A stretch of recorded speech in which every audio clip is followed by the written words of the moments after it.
Assalamu alaikum everyone. Today we will start with the second chapter of economics, that is money. In this chapter we will study various aspects of money. For example, what are the types of money, what are the functions of money, and so on.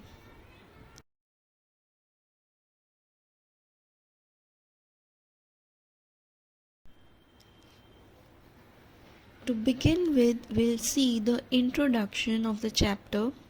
In this we'll study why the money as a means of exchange was introduced in the first place. Now, man is an intellectual animal. The invention of money is one of the important and fundamental inventions out of various inventions in the world. There is a basic invention in each branch of knowledge. For example, invention of fire in science or invention of wheels in mechanical science.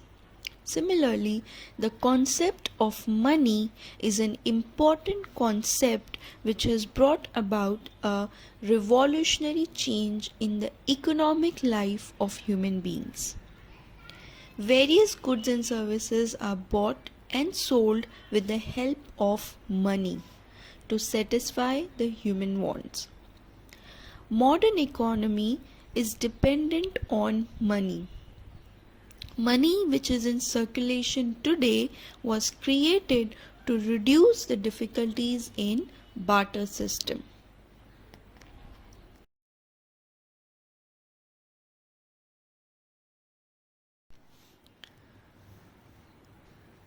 What is barter system? Barter system refers to the exchange of goods for goods. In earlier days, there was no concept of money. So when people have to buy something, they used to exchange goods. For example, if person A wants wheat uh, from person B, the person B will in return may want, say, rice. So they'll exchange wheat and rice. There was no concept of money. One commodity was given in exchange of the other commodity. In this way, business and buying and selling of goods used to take place in the earlier days. There was no concept of money, no money was exchanged. If somebody wanted to buy wheat, in exchange they might give, say, any sort of animal, or they may give some sort of rice or other cereals or pulses. So commodities were exchanged and there was no exchange of money because money was not invented as such in earlier days.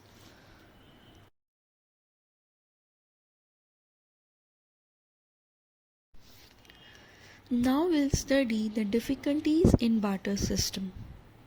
There were many problems and difficulties faced by the people as far as barter system was concerned. We will study each problem in detail, and as a result of these difficulties, money came into being or money came into existence.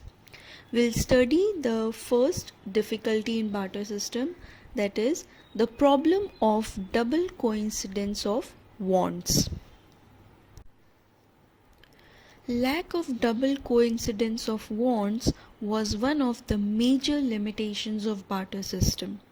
For example, person A has cloth and he wants rice in exchange, and person B has rice but he does not want cloth in exchange.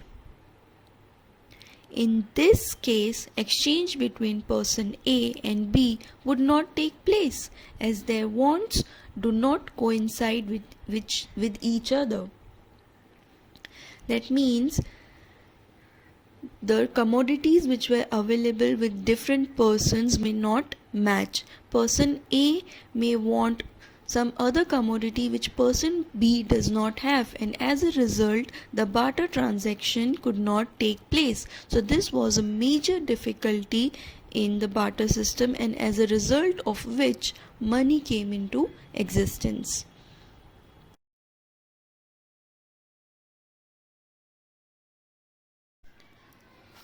Now the next difficulty in barter system was the lack of common measure of value. While exchanging goods for goods, there was no standard unit of account to determine the value of a commodity. For example, it was difficult to compare the 2 liters of milk with 2 kilograms of rice, because liter and kilograms cannot be a common unit of measurement. They are both different unit of measurement, and as a result there was difficulty in the exchange process. So this was major difficulty faced in the barter system.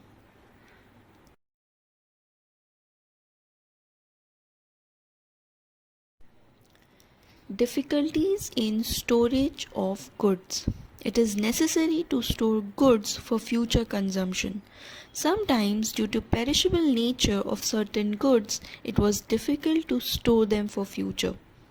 Perishable commodities like milk, eggs, fish, vegetable were all difficult to store.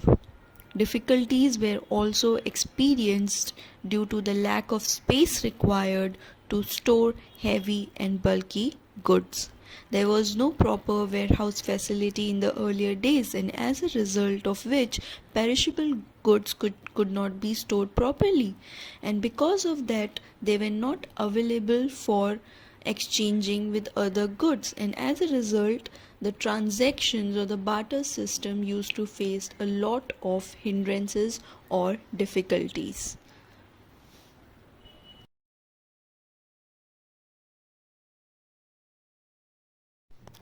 Indivisibility of certain goods. In barter system, it was inconvenient to divide animals, houses, and so on into small parts. So it was difficult to fix the proportion of one commodity in exchange for another commodity. Say for example, person A has a sack of wheat and he wants a goat in exchange. Individual B, person B, has a goat and he wants only half a sack of wheat. In this situation, exchange between the two commodities is impossible due to the indivisible nature of goat. That is, half goat cannot be exchanged for half sack of wheat. So the transaction was impossible, or it was difficult to carry out such transaction because the goods were not divisible. The goods cannot be divided into smaller parts. So this was major difficulty faced in the barter system, which led to the invention of money.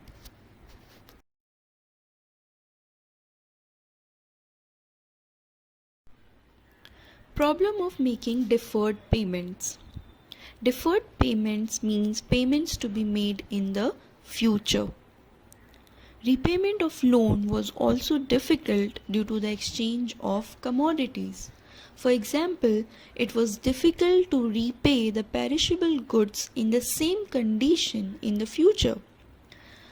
For example, if somebody have borrowed fruits or milk from another person, it was impossible to repay those commodities in the same condition, and as a result there was problem in making deferred payments or future payments, and this was one of the major difficulty in the barter system. So all these difficulties one by one led to the invention of money, or there was a need to find a common means of exchange or a common store of value, unit of measurement to make the transactions possible. And as a result, money came into being.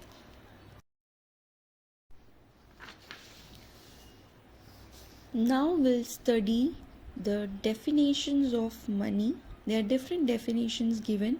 The first one is given by Professor Walker. So according to him, money is what money does. That means money is nothing but a means of exchange. It is used for exchanging goods and services. So it is a means of exchange,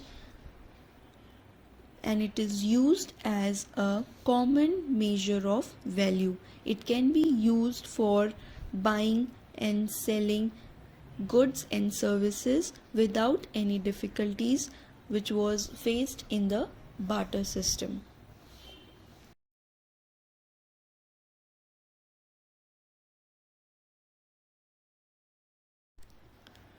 Another definition is given by Professor Crowther. So, according to him, money is anything that is generally acceptable as a means of exchange and at the same time acts as a measure and a store of value.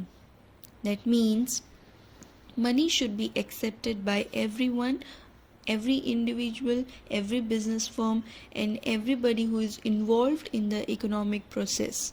So money should be generally accepted, that is, it should work at all places and at all time, and it should also act as a measure and store of value. That means it should have some value and it should be used for the measurement of other goods and services. So it should be generally accepted. It should be it should have a measure of value, that is, it should be used for the measurement of the value of goods and services, and it should have a store of value, that is, it should possess some value. For example, 100 rupees is equal, has a value of buying things of say 100 rupees, right? So it has a store of value, it has a measure of value. So money is anything that is generally acceptable as a means of exchange and at the same time acts as a measure and store of value.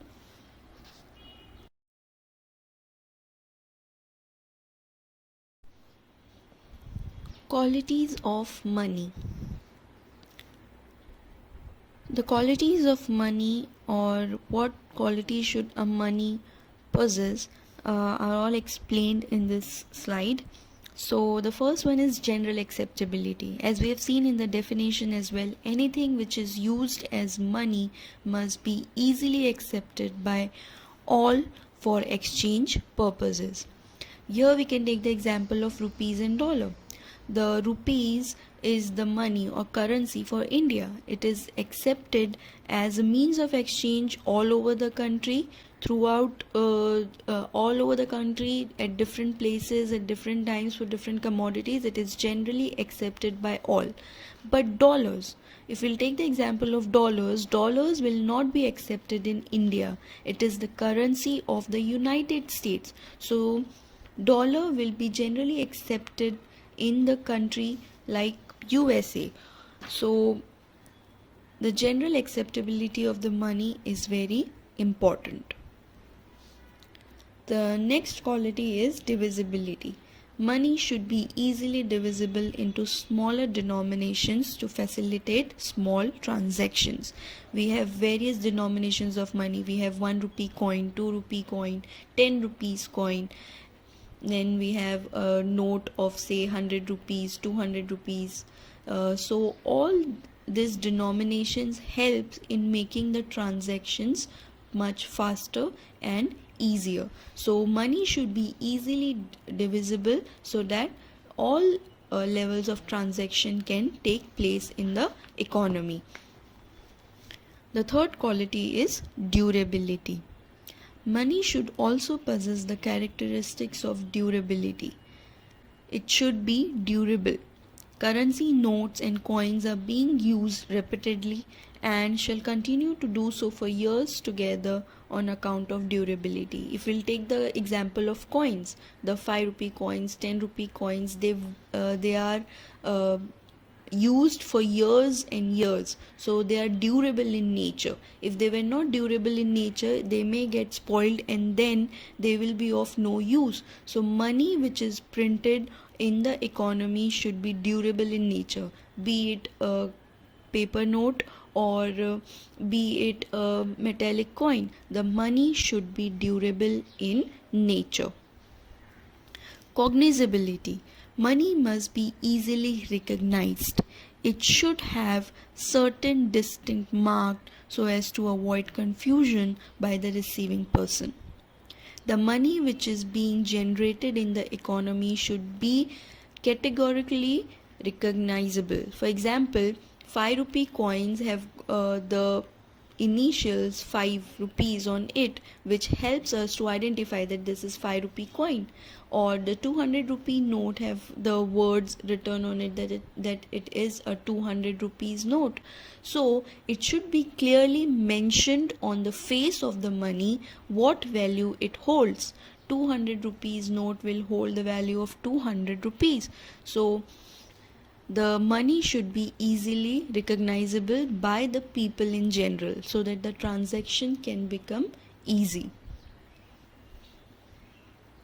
The next quality is portability. It should be easy to carry from one place to another without any difficulty, expense, or inconvenience. For example, currency notes are easily portable. You can carry them in your pockets, you can carry them in your wallets, in purses, and bags. So the money should be easily portable. That is, it should be easy to carry from one place to another. Another quality is homogeneity. Money of a particular denomination must be homogeneous or identical in its features. That means the money of similar denomination should be same. All 200 rupees note will be same. The numbers will be different obviously, but the features or the color or the way it looks will be the same. All 500 rupees note will be same. So the currency with same denomination should be homogeneous. There should not be any difference. For example, one note of 200 rupees is say of orange color and the other one is of pink colors, and then this may create confusion. So currencies with similar denomination should be homogeneous. And the last quality of money is stability. Money should have a stable monetary value. It serves as a measure of value to exchange goods and services. These goods can be sold and purchased in future as per requirements. This means that the value of money should be stable. There should not be any hike in the value of money, and at the same time there should not be any reduction in the value of money, because this money is used as a measurement of the value of goods and services. So it should remain stable or constant over the years, right? Say for example, a 10 rupee coin will hold the value of 10 rupees for years to come. It is not like that the value of 10 rupee dollar or 10 rupee note will keep on changing every year. It is same for the years to come, so it is stable. So stability of the value of money is also important.